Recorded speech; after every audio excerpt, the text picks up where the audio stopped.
Hi, good evening. Welcome to Barmy Army Podcast. We're up to number 61. Joining me this evening, Chloe, how are you doing? I'm very well, thank you, Deborah. How are you?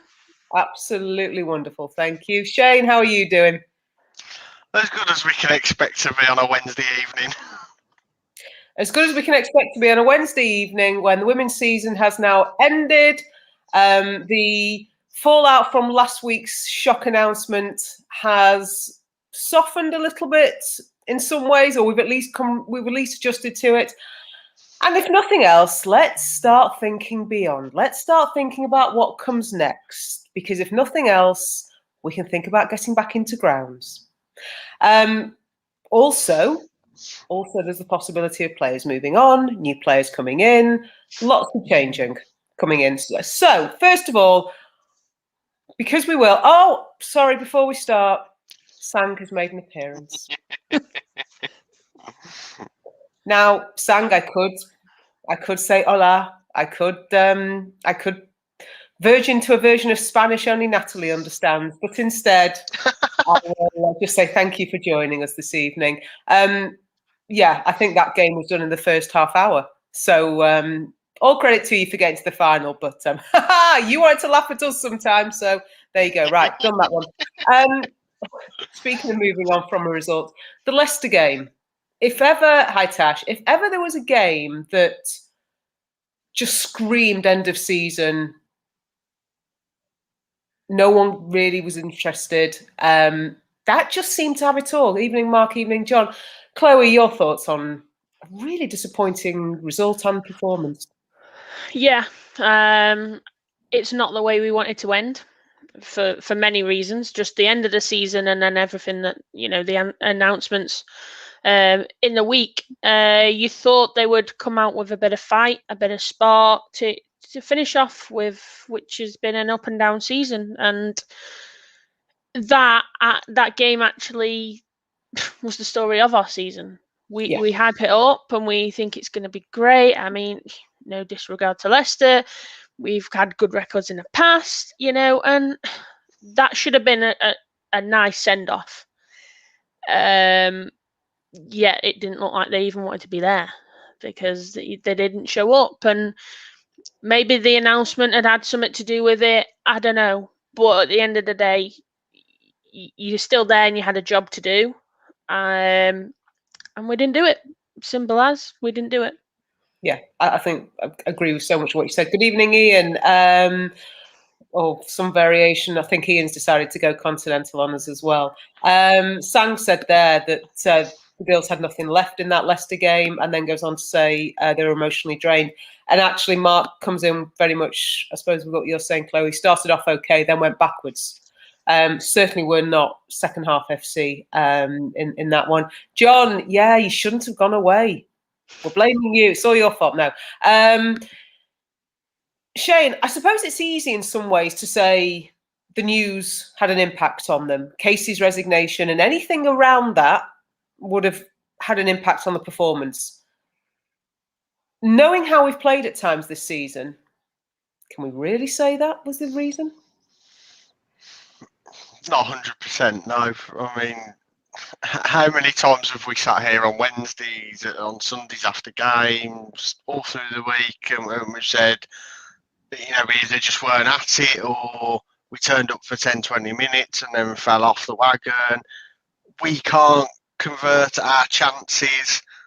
I'm going to frame that as a motivational quote, I think, or we'll get it put on a flag for next season because it's We're going to have to retire some, so maybe we just need random phrases on flags at this stage. Yeah, it's just so appropriate, and I think Chloe summed it up well. That game was like the epitome of our season when we really, really needed to do it. We just didn't look like it. It very much looked like the last game of the season. It also looked a little bit like first game of the season to a degree as well. Everyone's a bit leggy, no one's quite fully there with the fitness, and it could just go either way. But yeah, the season's just a story of not taking chances. Yeah, definitely a case of missed chances, to which Sang says, we do need a striker, just in case we weren't sure. need a striker. News emerging today, if anybody wants to give rumours any credence, I know some people love them, some people are only interested once the deal's actually done. Rumours today, though, that 3 Italian clubs are interested in Jane Ross. Rumours that Jess is off to Leicester, I think is one of the rumours. There's an account on Twitter that seems to be picking up on the rumours. So that's what they're saying. That would then take. Obviously, we know the rumours about LJ. I think we've discussed those. Sang, what do we say? Away from red. The background colour of the blog, away from red. Right, Sang. This is me. I've changed this tonight. Sorry. Before I forget, can we change the background colour of the blog away from red? It's hard to read. Right. I'm guessing you're meaning the very bottom, the strap bit, in which case I don't know if I can do that here and now, so my apologies. And if we make it all black, it looks quite funereal. And I'm trying to be upbeat. I save all my energy for 1 hour in a fortnight, so don't deprive me of that one. Thank you. Black on red. Oh, you're asking me to use tech skills now. Come on. I peaked on New Year's show. The whole text. You're asking for much, are you? I'll tell you. Anyhow, let's move on. I don't know where I was. So if we're looking at Jess, maybe moving on. LJ, maybe moving on. Jane Ross, maybe moving on. The thought of us needing a striker becomes even more important. Chloe, do we have in Alessia Russo our first choice striker, or are we needing to bring somebody else in? I think that's a hard one to tell because we've not really had a full season of her as of yet.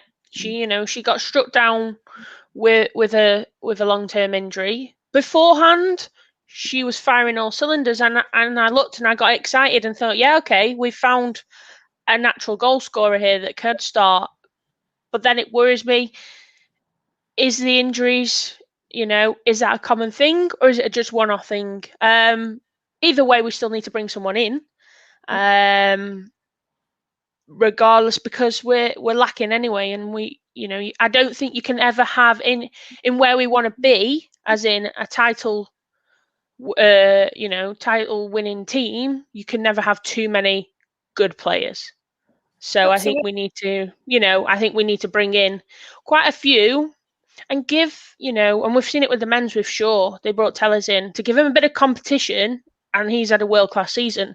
And I think that's an area we lack across all positions in the women's, is that I think a lot of the players haven't got competition. Yeah. So I think, if we settle on having Russo as number one, it could be complacent. And in answer to who we're bringing in, Ian, I'm not sure, Shane, that Ian's picked up on the number of players we need to bring in or how many James scored in a behind closed doors match and therefore qualified for a bet. Or how many player of the match awards she was given on Sunday.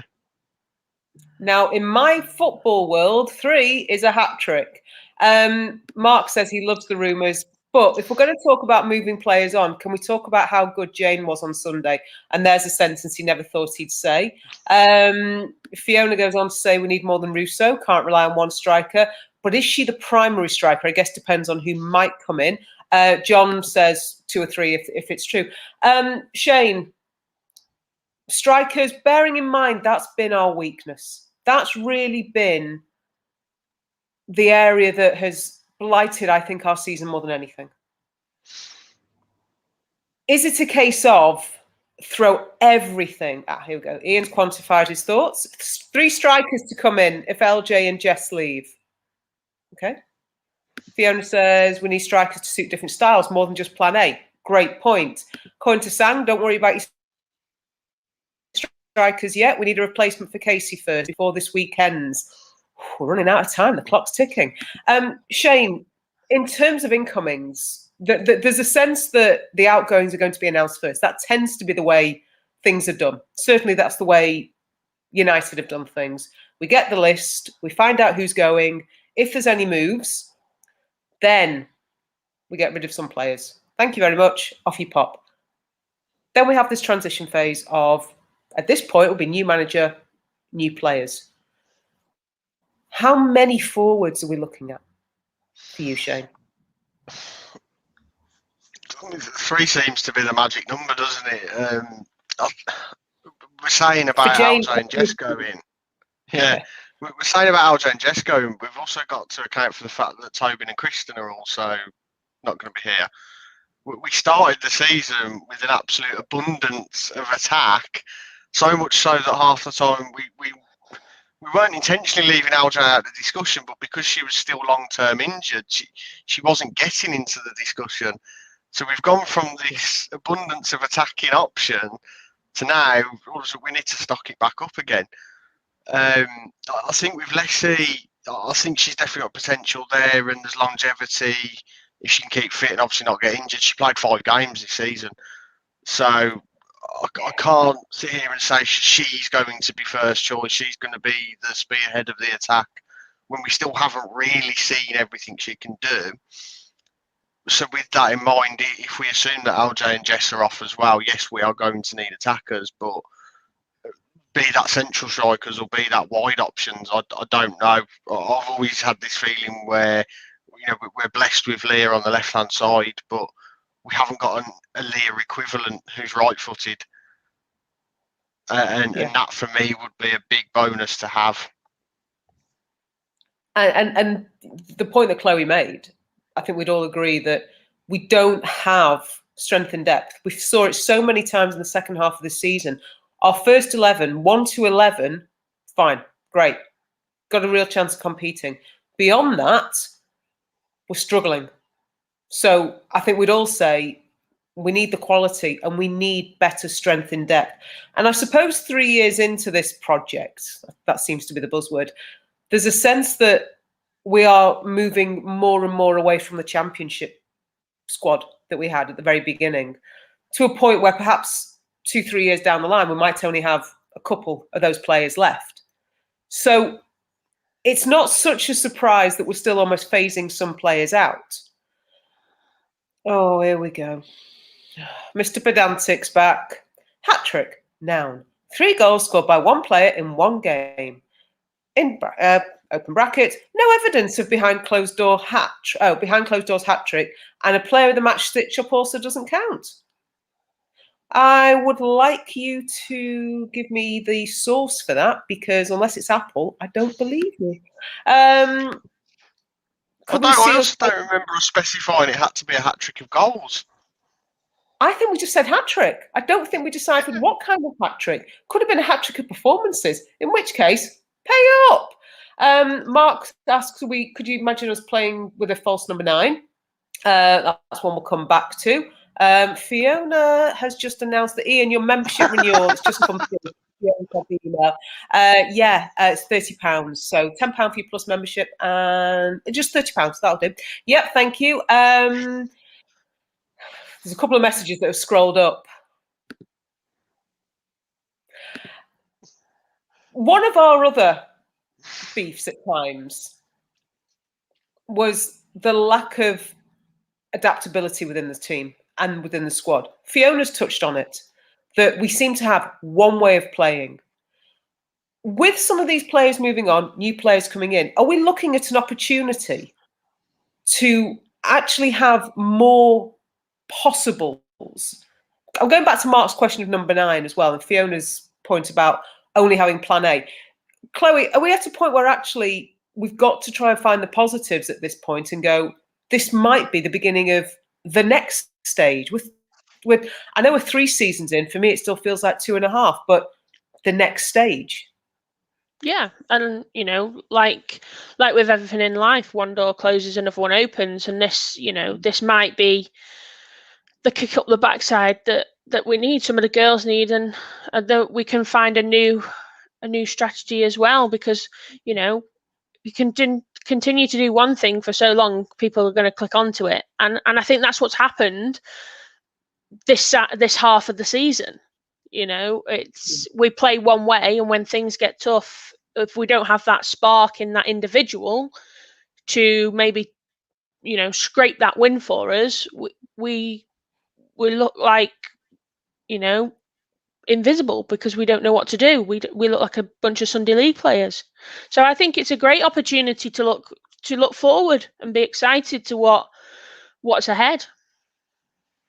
One of the concerns, Shane, was that, and John said here, we've got to build for next season now. One of the concerns was that we relied a bit too much on individual brilliance. Fair? Yeah. More than just this season. Even last season, as short as it was, last season's a really good example. We made the point about how influential Leah was on the team. She went out injured and we fell apart. She came back and we looked like a new team again against Everton that time.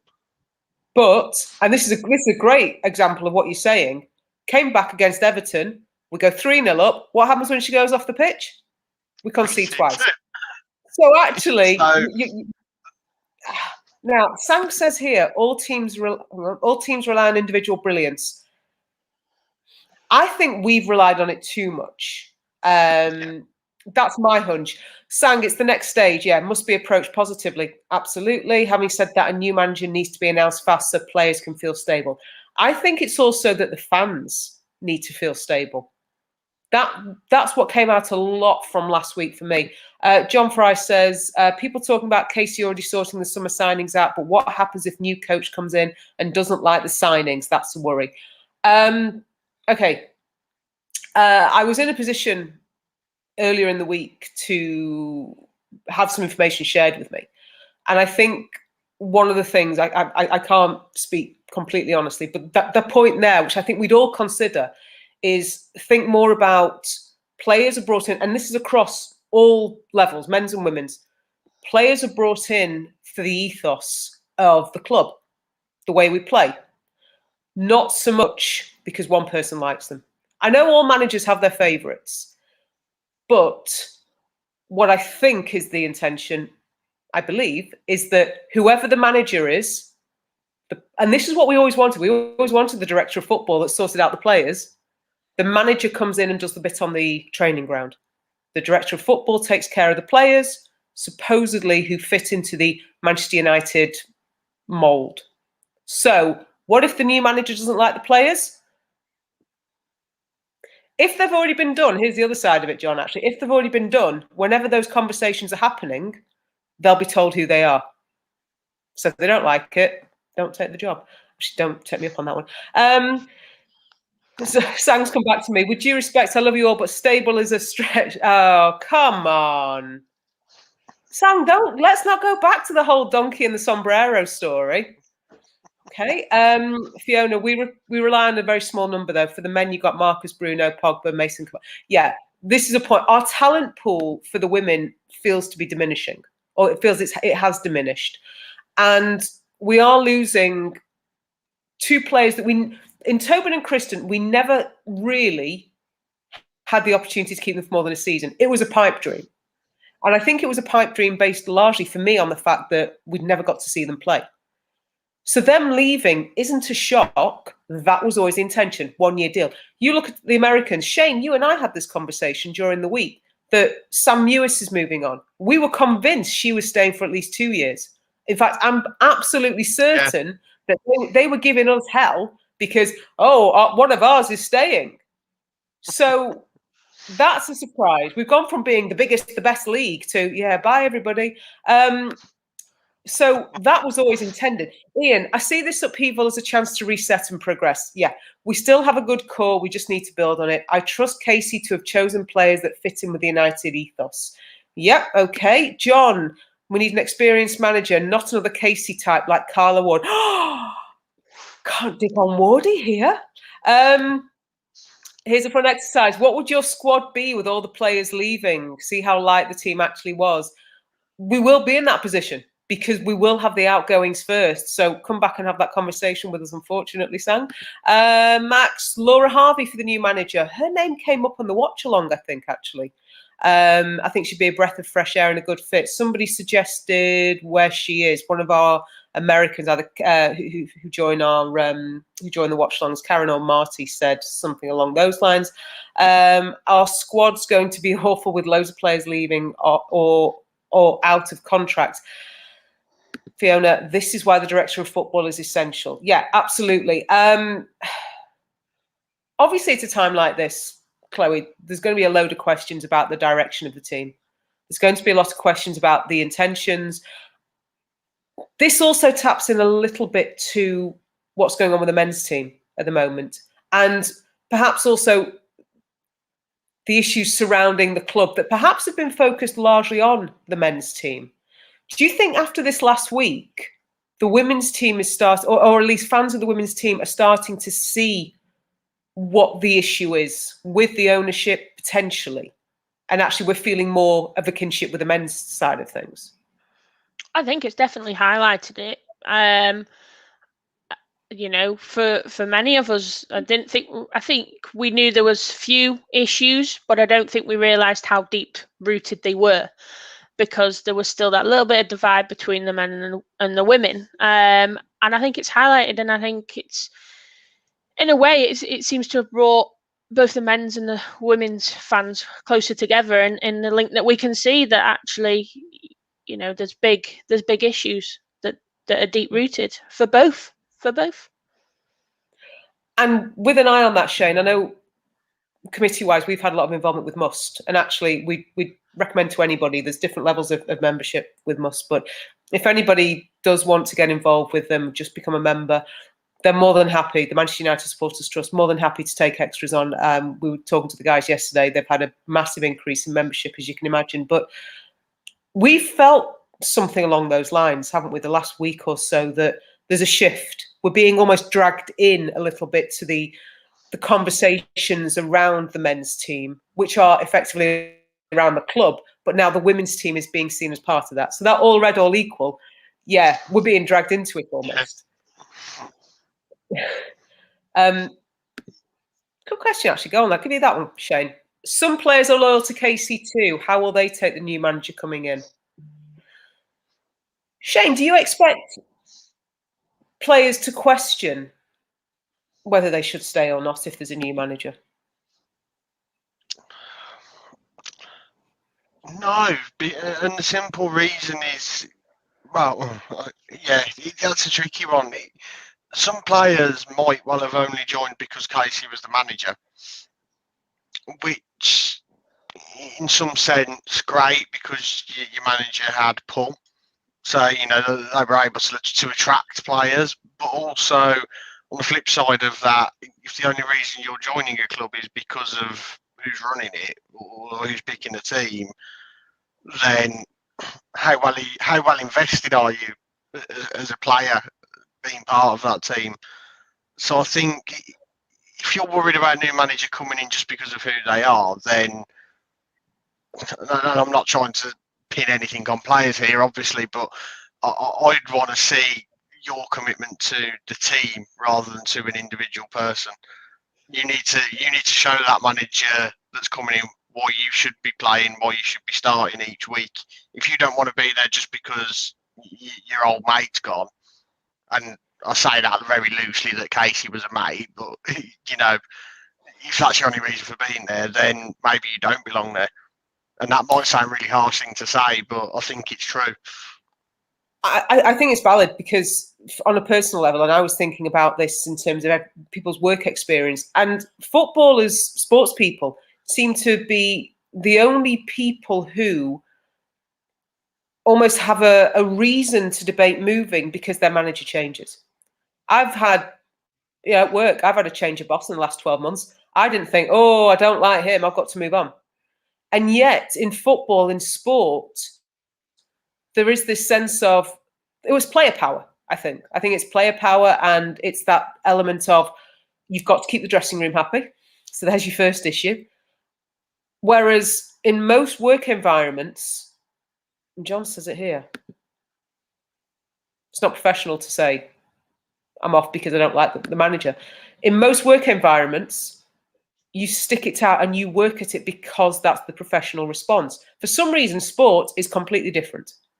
Football in particular, you hear of players getting the manager sacked.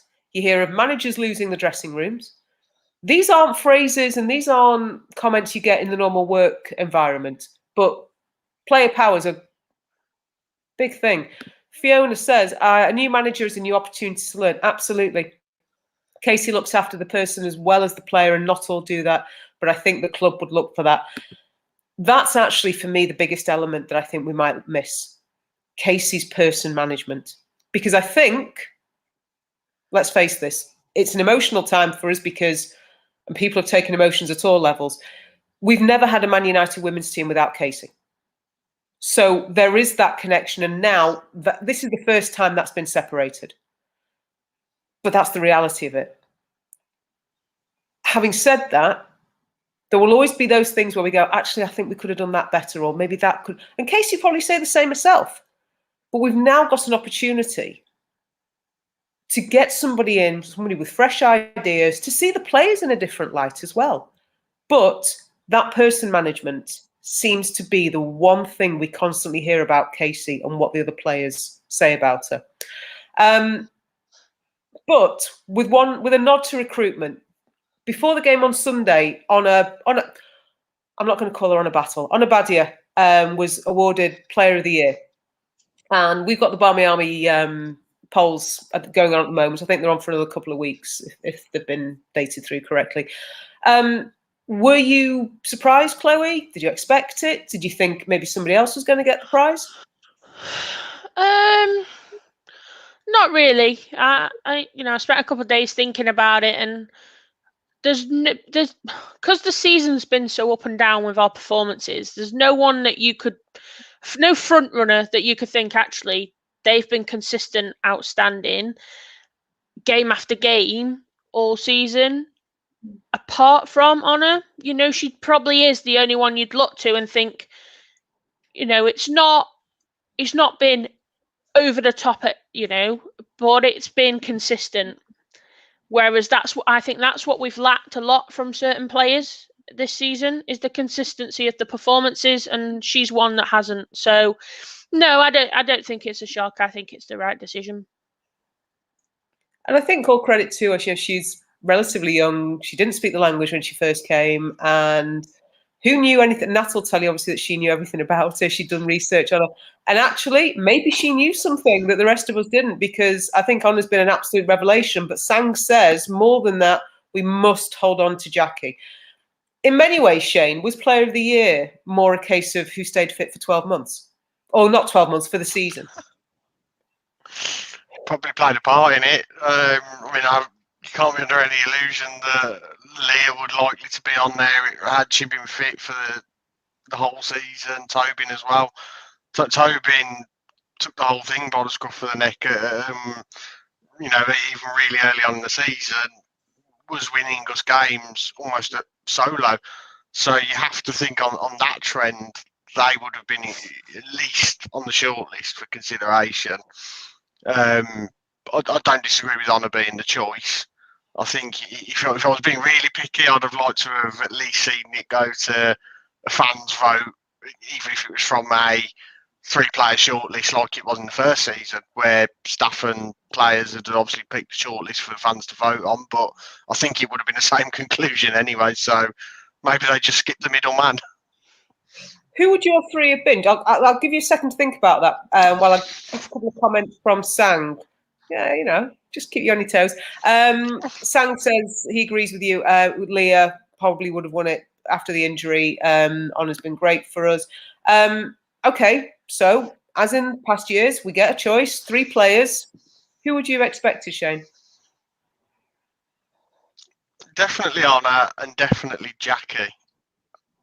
My third, I can't really think of a third without going to the 2 injured, and it's obviously then between Tobin and Leah, because I don't think anyone else has stood out that much. So to be sentimental, I'll probably just say Tobin, because she won an only season here, and to walk away with that as a prize might have been a nice thing had she been able to see the season out in its entirety. Tobin did win our half season of the year, player of the year, player of this half season up to Christmas. I'm still waiting to be invited to present that to her. So Couple of suggestions for the fight. Should have been the vote for the top 3: Leah, Honor, and Hayley Ladd. Okay, interesting. John Fry. You'll never guess one of the names John Fry's gone for. Yeah, I think a lot of people would agree that Amy might have deserved a place in the final 3. Honor and Jackie were the other 2. And there's an interview, or there's a short piece with Honor that's come out today. The interview was great. Seems to love the club since she came over. Yep. Good evening, Anthony. What are you asking of us? If we are on about player of the season, Honor fully deserved. Come to a new country with everything going on, hit it straight. Do you know what? I can't deny this. This is absolutely she from that first moment. Other than the City game, the first half, where I think Stanway had her on toast, but she came back in the second half. Got to give her credit for that. Sang's given us our leaving list. This isn't the list we're after right now, Sang. We're not looking at who's going. We know Tobin's gone, and we're all very sad. We know Kristen's gone, again, all very sad. LJ's possibly going, very sad. Jackie, whoa, let's not jump to conclusions. Fiona's got a name that no one's mentioned yet. Tooney would get a shout for a nomination for the number of goals and assists. Okay. Chloe, who would you expect the 3 to be if we'd been given a choice? I'd say Honor, Tobin, and Hayley Ladd. I think she's our little underdog. People disregard the work she does, for me, it always stands out in the games where we played Reading. We were coasting that game. She came off. A couple of minutes later, they scored. And there's been a few games this season where that's happened, and I think a lot of her work goes under the cosh a bit for what she does for this team. So, is she one of those players that isn't recognised until she's not on the pitch? Yeah, definitely. Yeah, definitely. Anthony spoken with regards to any concerns that Sang's given us. Jackie will stay. And he knows that because the cashier in Morrison probably told him.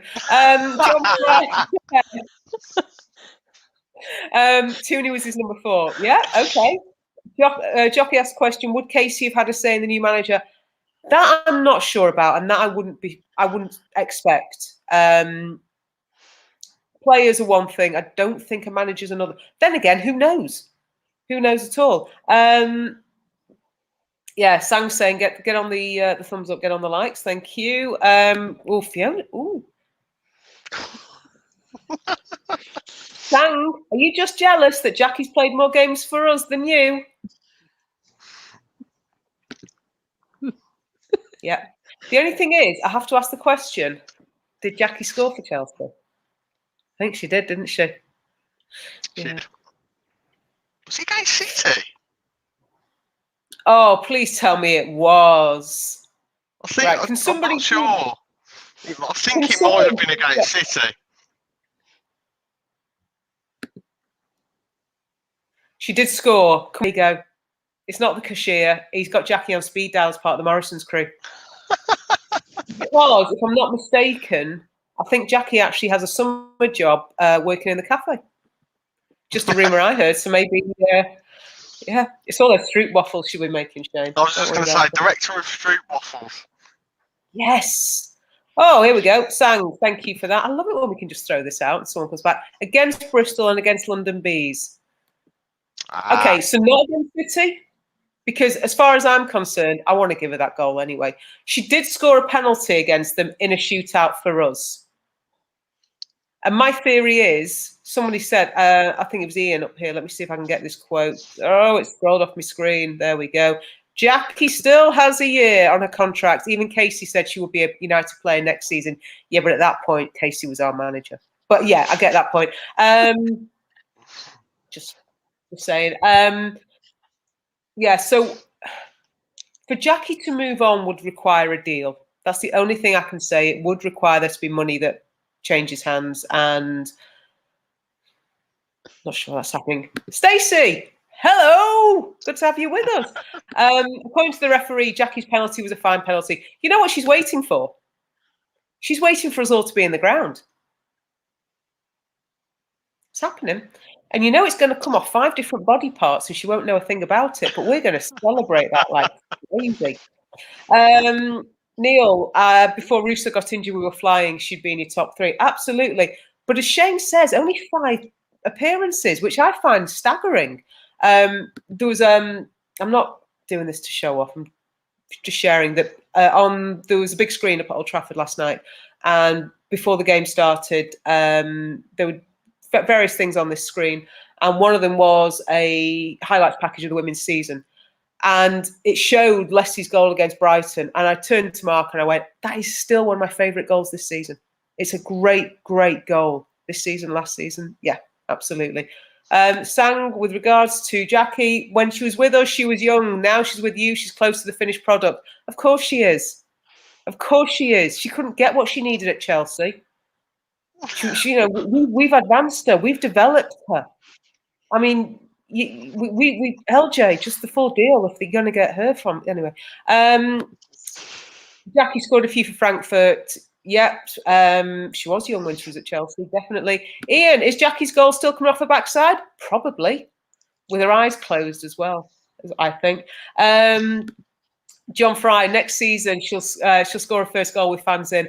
Absolutely. I think the only shame will be that if it is at LSV, we'll just have to all stand where we are and go, I mean, we'll celebrate, but there'll be no running up and down like we did at West Ham, actually, Shane. So, yeah, we'll celebrate it very loudly. Blessed with the terrace, in which case I'm doing laps. And honestly, the best way for that to even be a reality is as many people as possible to get themselves down to Leith for a game. Okay, so if anybody's thinking about it, if anybody's been before and thinks, or you haven't been before, do it. Okay, just get yourself to a game next season and fill the stands so that we can have more reason to ask for the terrace. Right. Sang, I think you guys would take a Jackie goal anyway. It comes, yeah, obviously. But after waiting 2 seasons, it will be even funnier if it was a goal she had no idea about at all. Namrata says, not a surprise, Sang, young players hardly ever play at Chelsea. Seems to be an age-old tradition. Boom. If Jackie does score, who's going to restrain that? Jockey makes the point, if Jackie doesn't score, not bothered. She's our midfield engine. Absolutely. I think this season at times, we got the Jackie we expected last season. So, yeah. Definitely pushed for player of the season.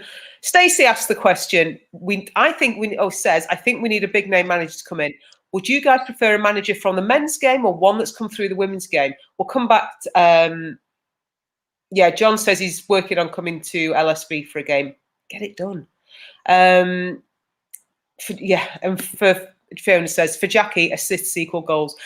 Go back and watch Kristen's goal at Old Trafford. If ever there was an example of Jackie thinking, I need to pass the ball, I need to set somebody else up, I'm not going on my own, that was the one. Great goal that it was as well. Okay, let's go back to Stacey's question. Chloe, manager from the men's game or from the women's game? Doesn't bother me where they come from as long as they fit the United ethos and they're good at the end of the day. There's some good managers in the women's game and there's good managers in the men's game. And at the best clubs, you want the best managers. So it doesn't matter where they come from. I think at the end of the day, it's got to be the best fit to fit our United ethos. And that's the main thing for me. It's got to stick with the United ethos. Bring through young players, attacking, entertaining football. And that's it for me. If you tick them boxes, we're on to a winner.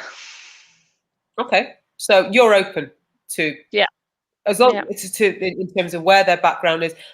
Neil says in-house. Let's stay in-house. He's named Nicky Butt. Namrata makes the point about Gareth Taylor. He's coached through the age ranges at City. Okay. Ian says whoever it is has to know the women's game. I'd also agree. Stacey, we jumped there. Stacey, 100% agree. It has to be the United way. And that kind of taps into what I was saying before about any signings are about the United way, not a preference. If it's in-house, Jockey says, hoping Martin Ho gets the chance. Okay, he's been Casey's assistant for a year. Ryan, good evening. Be in Manchester for a year this September. Looking forward to going to LSV for the coming season. Brilliant. We'd love to see you there. Just follow the noise and come and join us. Anthony says, according to him, they've definitely got to know the women's game. Yep. Fiona, my concern with someone coming over from the men's game would be the lack of knowledge for transfers. But if Casey has that sorted and with a DOF, a director of football, no longer a problem. Shane, preference? Ultimately, no. I think Chloe nailed it on the head. They've got to be the right fit for the club and for the team as a whole. Whether that's someone that comes from inside the women's game or someone that comes from the men's game, personally, I couldn't care less. You know, they've got to be the right person. I know there's some people have said that, you know, they've got to know the women's game and things like that, so you don't bring anyone over from the men's game. But how do these people get to know the women's game unless they're coming through it already? Dan Ross pointed out Gareth Taylor used to manage City, you know, youth teams on the men's side. I'm pretty sure Nick Cushing did as well. He ended up City women's manager. City usually like to recruit from within their own club. Doesn't matter whether they've managed the boys or girls or whatever. So I don't think you want to limit your pool too much. If someone's interested in becoming manager of a women's football team, is that not an intent to learn there? You know, maybe we just want instant success, but I wouldn't want to limit what we could go and get if someone's going to be the right person just because they might have never managed a women's team before. Fiona says they'll have at least half a season before the January transfer window, so they won't need to think about signings. Would you expect, Shane, an internal appointment? I hadn't really considered it. I mean, could Charlotte Healy? Could they promote her, maybe? Or obviously Martin Ho as well. I think we're at the stage where, because we're still relatively new at a lot of those levels, I don't know whether there is that pathway yet from a coaching point of view to go straight in to be manager. Obviously, Casey brought with her a wealth of experience as a player, and obviously she dipped into coaching at times in her career. So I don't quite know whether that coaching pathway is there yet. But in other ways, why not? Because that was Casey's first proper management job. Yeah. So if there's others who are already in the club, maybe they might be best suited. Yeah, absolutely, Chloe. I'll ask you the same question in a moment. John Fry says no. Fiona makes a really good point, and actually, it's something we've talked about, particularly with the men's team, especially when you look at what happened when Fergie left and David Moyes came in, and Moyes basically lost his own backroom staff, got rid of Fergie's, and there were problems there. The backroom staff will be important, but Fiona says in terms of any training differences for men and women, I think we'd all feel that it needs to be someone who's got an understanding or a little bit of knowledge, but perhaps not huge amounts of experience. Anthony, Nat mentioned Charlotte Healy. Charlotte's doing great work with the dev squad, and I don't know whether she'd want it yet. I don't know whether she'd feel ready to step up to it, but nobody can deny what she's achieving with that squad. We saw Tara Bourne, Carrie Jones make the jump this year to the full squad. I know there were slight differences because of the bubbles and COVID that you couldn't go back and forth the way they had been able to in previous seasons, but maybe not yet. Maybe she's the next one. Maybe that's one for the future. John Fry, if we want to progress, we need experienced managers to take us to the next level. And actually, that's going to be in my eyes. Neil says the women's game is just a little bit slower. That's all. A male coach will bring in new styles. Yeah, this is true. Martin Ho and Casey had a good relationship. Yeah, to under 21s first. Yeah. Fiona, what you said before I go to Chloe. If Charlotte Healy's doing such a great job with the devs, I'd rather she stays there. Yeah, I think it will be easier to get a quality replacement for Casey rather than Healy. Definitely. And I think that knowing, as we've said so many times tonight, the United way, having that path from the development squad up to the first team feels really crucial. We all, as United fans, we've all loved to see the academy graduates come up through the men's teams. So if we can have that replicated in the women's team, and if at the moment Charlotte Healy's doing that, no offence to her, I say keep doing it, because it's just as important as anything the first team coach is going to do. Chloe, internal, external appointment? For me, external. I mean, I think it's too soon to go within, and Shane touched on it. The pathway, I think, we're still fairly new. The pathway, I think we just haven't had the longevity of it yet to, Healy might be one for the future. But I think when you mentioned it there, the development of our youth is also as key as our first team, as a United way. And she's doing great. So keep her there, keep her developing. And, maybe we just fill in the gap for now with an experienced manager that who's known the ropes a little bit longer, bring us some different styles, bring us some different plays, get us over that little hurdle of a first trophy, maybe not the league just yet, but a first trophy, and then push on from there. So I think that would be the best way to go at the moment. I like the sound of that. And I guess as well, if there comes a point where we start to be able to promote from within, you've then got players potentially who are already familiar with some of these coaches. Likewise, the coach is already familiar with those players. Neil, we lack team pressure, ball awareness, the right pass at times. A male coach would give us this, very possibly. If United don't consider the women's team, deserve decent facilities, do we think an insider at United would want to take up the manager position for the women's team? That's a great point, Namrata. That's a great point. If it's internal, I think it would be someone coming over from the lads, so know how United works. Yeah, we've not had the development squad from day one, as it currently stands, as it currently looks. We've had the RTC, and there's still coaches around from that time, but that's another level. John asked the question. Here we go. What would happen if Casey in a few years' time was available to come back to United? Would we be happy to have her back? I know what I'm thinking on that, but it's not about what I think. Shane, would you take Casey back? I had to stop myself there. I was going to say the gaffer. Would you take Casey back for a few years? Look, you never rule it out, but where we could be in 3 years' time is completely different to where we are now. So we're sat here saying the next manager that comes in has to be right for the team, has to be right for the club. So that manager might still be there in 3 years' time and not wanting to go. So if it's a case of Casey sort of sticking her head out going, I'm back, or I want to come back, but we might not be in a position for that to happen. But again, it all comes down to the same thing. Would it be right? Is it the right thing for the club, for the team? If it is, and that's an opportunity to make it happen at that point in time, then why not? Don't rule it out. But sitting here now, I can't say in 3 years' time we're going to sit there and go, please come back, please come back. Who knows? Fiona makes a point. She develops us, yeah, but not just the emotion of it. Chloe, would you take her back? I think Fiona sums it up perfectly. There's no doubt she's a great manager, on and off the pitch for players, but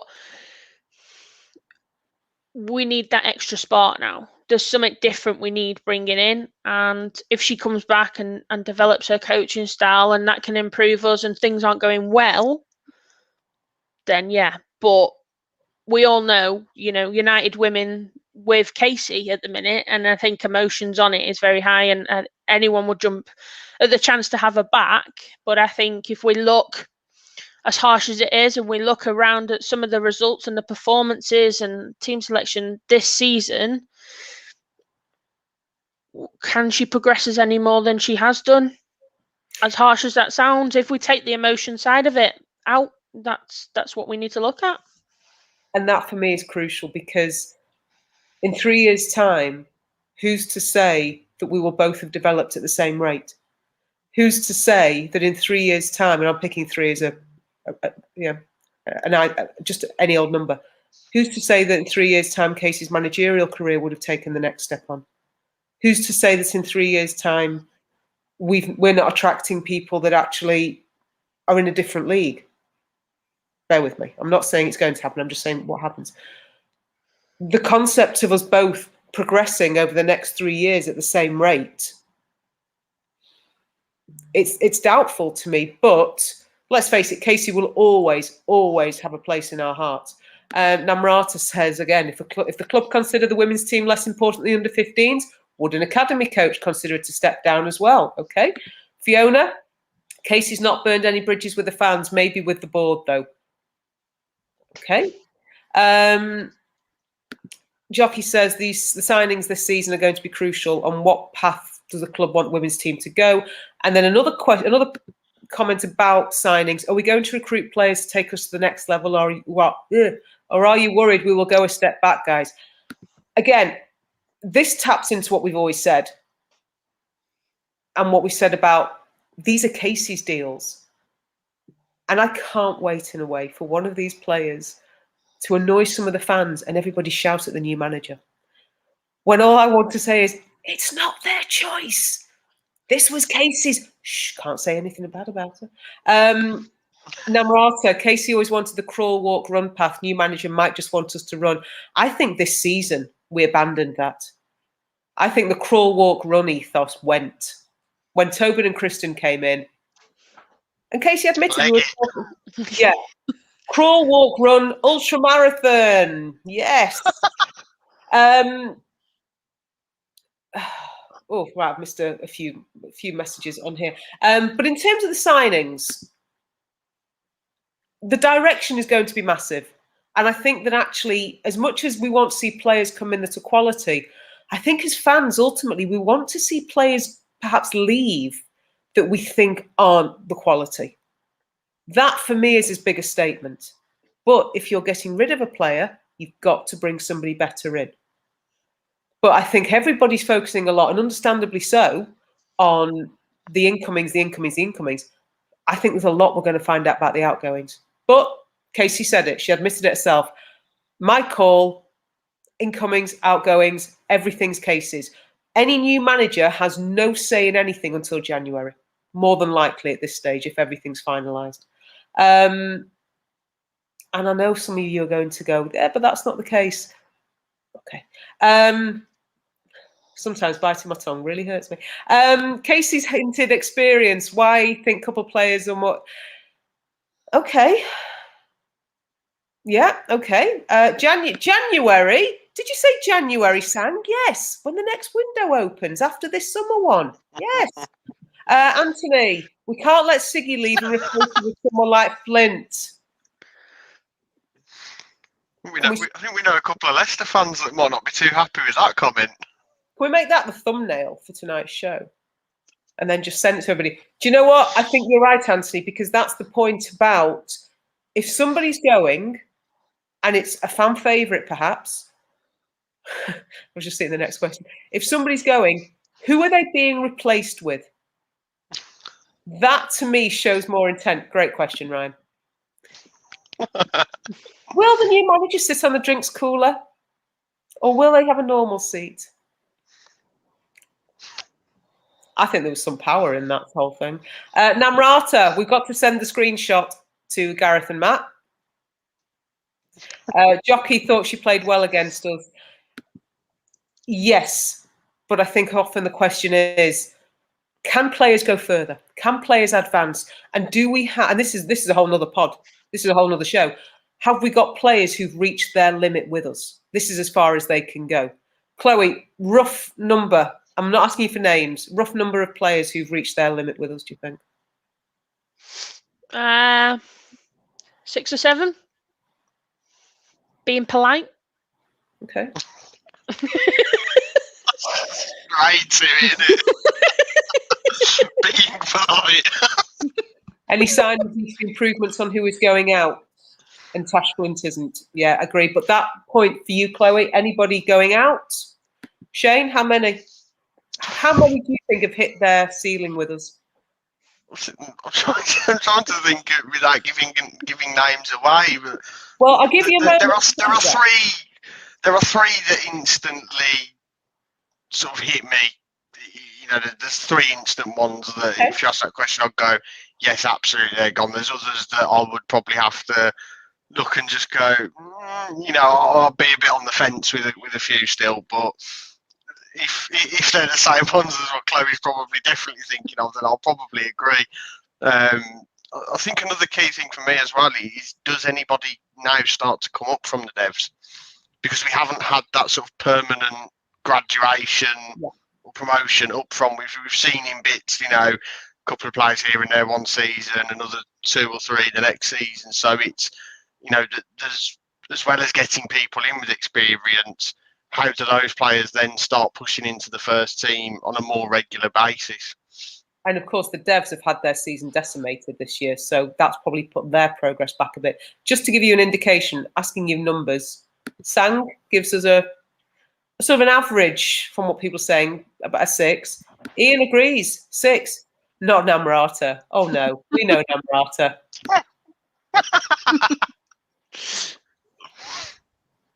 Well, okay, I'm not going to say. I think that includes the call box, doesn't it, as well? Yes, and maybe a couple of the back. No, well, hang on, I've lost that one.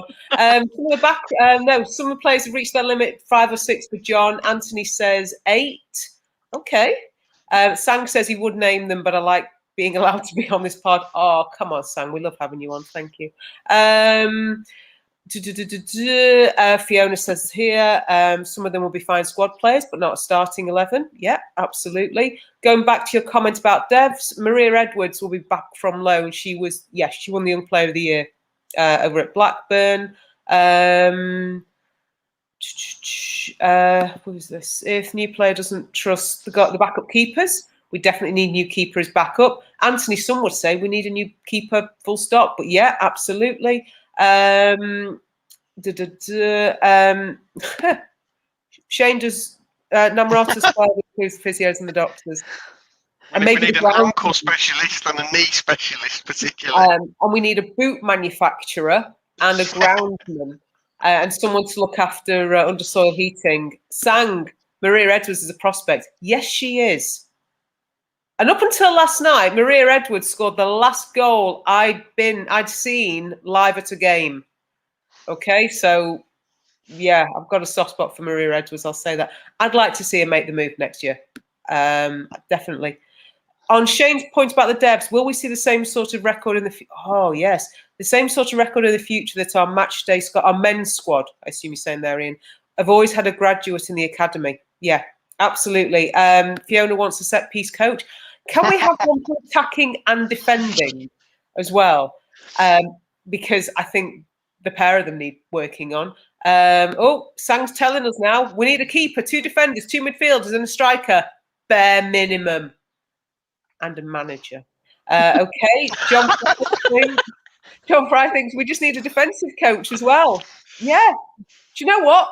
Get everybody in. Get everybody in. Get a Stato in as well. Shane, you're available, aren't you? Yeah. Hang on. More than that with the outgoings. Okay, right. Okay. Definitely some numbers coming up. I think what we realise though, on a serious level, is that we are going to have an interesting summer. I think that's the problem. Namrata's going for Sang tonight. Can't deny that. If Chelsea stopped hoarding all the players for their bench, yes, you tell him. Fiona, we need at least 2 wingers. Yeah, absolutely. There's going to be a lot of heartache, perhaps. There's going to be a lot of caution. But that first game of next season, I don't care what anybody says, we're going to be there. We're going to be cheering them on. And I've said it. You could put 10 planks of wood. You could put 11 planks of wood, 10 in red, 1 in green, or whatever the keeper's shirt is. And I'd go and cheer them on. I'm daft like that. 11 red, play rush keeper. Yeah, nearest to the net. Nearest to the net and all of that. Oh, John's told us how we're going to afford players. Get rid of Phil Jones. Use his wages to get the right players in. What's interesting is I think Chelsea's budget came out, was it 4.5 million? It was announced as at something. And you think to yourself, in the context of the men's game, that would just that would change your women's squad completely. Right, we're running over time here, so clearly I've not kept up with this. Before I forget, we're not on next Wednesday night. We're not on next Wednesday night because it's Mark's turn to do the podcast, and he's not actually going to be in Manchester. He's not actually going to be in England. So all being well, he'll be in Gdansk. So we're probably going to go to the Tuesday, I think is the plan. I think. We'll just keep an eye on the socials. Ian's got one request. All new players for next season, we need easy names, okay? Nobody foreign. Ian, hate to tell you, get used to some foreign names. The Dutch produce some great players. FC Twente have a couple. So many jokes I could make there, Shane. FC Twente have two. Never mind. Sorry, it's just... What will Mark be doing in Gdansk? Will he be donkey kidnapping? Will he be sombrero snatching? Yeah, he is, John. He's going to the final. And he is a lucky man, of course, because he's married to... Isolating.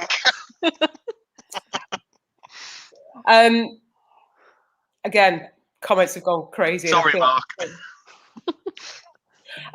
He's got all his Netflix sorted, don't we? He'll be fine. He'll be absolutely fine. We need more squad depth next season. Yes, we do, Anthony. Yes, we do. Not going to deny that. And then he's going to get to quarantine. I think you spelled quarantine wrong there. That's the story. Oh, shame. Chloe, final comment from you. And I know I asked this one. If you had your absolute dream, one player, one name that we could bring in, I'm not going to ask you to name managers. I'm not going to ask you to name who's leaving. I'm going to ask you to fly a kite and go, her. Who do you want? Someone who could stay fit for the season. That's a very long Twitter handle for Ian to spell. I'm just trying to work out which flag we'd need, which country's flag we'd need. Okay. To begin with, after this season, no, to be fair, there's quite a few, but I'd have to say Frank Kirby. She's all, we need a striker. She's clinical, and hopefully we can, if one goes one way, slide it in the other way. But we'll see. But yeah, no, at the end of the day, it's got to be someone who keeps fit for me after this season.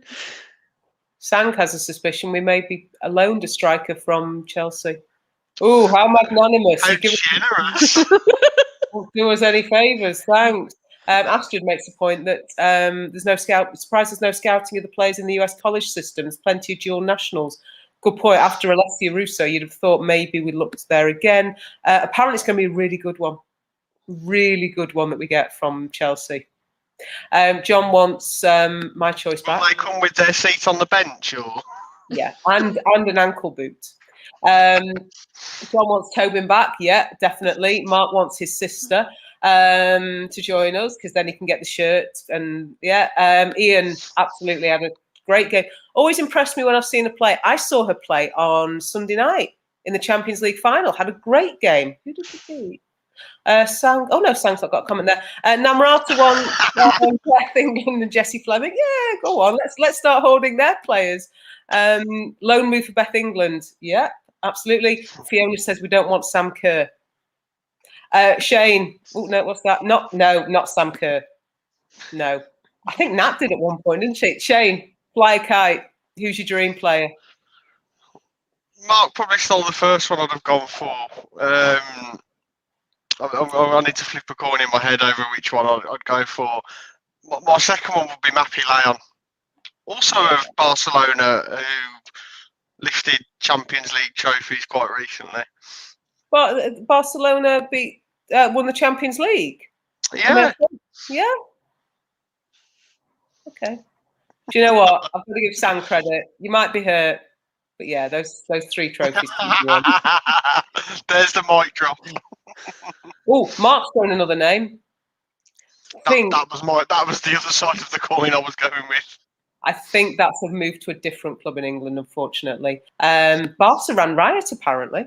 Oh, that comment's... Oh, the jump in these comments. Right. Barca ran riot. Mark, move on. Move on. She's not coming to us. And get rid of the flag tweet you've got. And Ian continues his European dialect and for the evening and just simply says, Vamos. I'm going to pull that one there. I could go on. Thank you so much to everybody in the comments tonight. I love it when the comments get, what if we, oh, hang on, Namrata, what if we get Paris? Well, clearly that went down.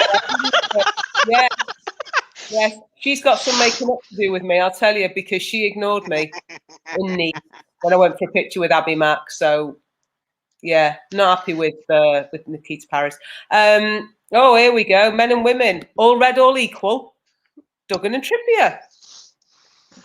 Anyway, Sang, yes, thank you. Guys, stay safe. Mark, enjoy the game. Namrata, yes, you definitely got your answer about Nikita Paris. Chloe, Shane, thank you so much for joining me this evening. Really, really enjoyed you. Thank you so much. To everybody in the comments, thank you again just for keeping everything rolling. Really, really enjoyed it. To anybody who's just watching, perhaps not, no messages, but really enjoy that. Thank you very much.